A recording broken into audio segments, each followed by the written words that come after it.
કરોડો શ્રદ્ધાળુઓના આસ્થાનું કેન્દ્ર અને કડવા પાટીદાર સમાજની કુળદેવી જગતજનની મા ઉમિયાના પ્રાગટ્ય સ્થાન ઊંઝામાં વૈશાખી પૂર્ણિમાના પવિત્ર દિવસે મા ઉમિયાની ભવ્ય નગર યાત્રા અત્યંત હર્ષોલ્લાસ સાથે નીકળી હતી।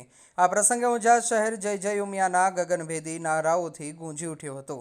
વૈશાખી પૂર્ણિમાના શુભ દિને સવારે મંદિરમાં વૈદિક મંત્રોચ્ચાર સાથે માતાજીની વિશેષ પૂજા આરતી કરવામાં આવી હતી। ત્યારબાદ મા ઉમિયાને દિવ્ય રથમાં બિરાજમાન કરવામાં આવ્યા હતા।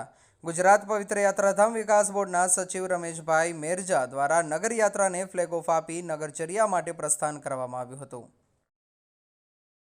ધારાસભ્ય મુકેશભાઈ પટેલના જન્મદિવસની સાદગીપૂર્ણ ઉજવણી, આંગણવાડીના બાળકોને શૈક્ષણિક કીટ અને દર્દીઓને ફ્રૂટ વિતરણ।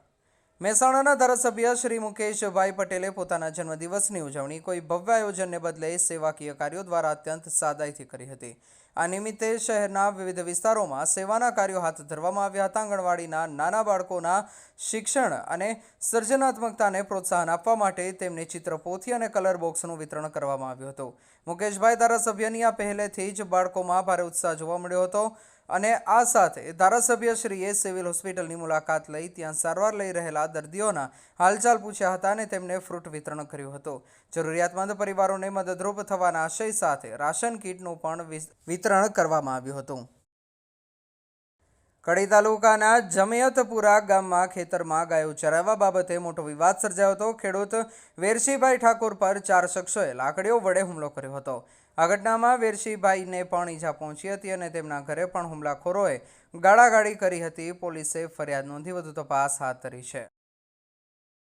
20 નગરપાલિકાની સ્થાનિક સ્વરાજ્યની ચૂંટણીના પરિણામો બાદ હવે સત્તાનું સુકાન કોણ સંભાળશે તે અંગે રાજકીય ચર્ચાઓ તેજ બની છે। ભાજપ કુલ 36 બેઠકો જીતી સ્પષ્ટ બહુમતી મેળવી છે। પ્રથમ 2.5 વર્ષની ટર્મ માટે પ્રમુખ પદ સામાન્ય મહિલા માટે અનામત રાખવામાં આવ્યું છે। 20 નગરના રાજકીય સમીકરણો સૂચવે છે કે ભાજપ હાઈકમાન્ડ પ્રથમ 2.5 વર્ષ માટે પાટીદાર મહિલા ચહેરાને પ્રમુખ પદ માટે પસંદ કરી શકે છે। શહેરમાં ચર્ચાતી વિગતો અનુસાર પ્રમુખ પદની રેસમાં હાલ 4 મહિલાઓના નામ મોખરે છે।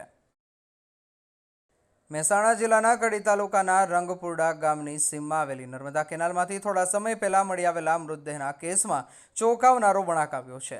શરૂઆતમાં અકસ્માત ગણાતી આ ઘટના હવે હત્યામાં પરિણમી છે। પોસ્ટમોર્ટમ રિપોર્ટમાં યુવકના માથાના ભાગે ગંભીર ઇજા હોવાનું સામે આવતા કડી પોલીસે અજાણ્યા શખ્સો વિરુદ્ધ હત્યાનો ગુનો નોંધી તપાસના ચક્રો ગતિમાન કર્યા। દેશ અને દુનિયાના સમાચાર જોવા માટે અમારી ચેનલ MG લાઈવ ન્યૂઝને સબસ્ક્રાઇબ કરો અને બેલ આઇકોન પર ક્લિક કરો, જેથી રોજે રોજની અપડેટ આપને મળતી રહે। સાથે જ અમારું ફેસબુક અને ઇન્સ્ટાગ્રામ પેજને પણ ફોલો કરો।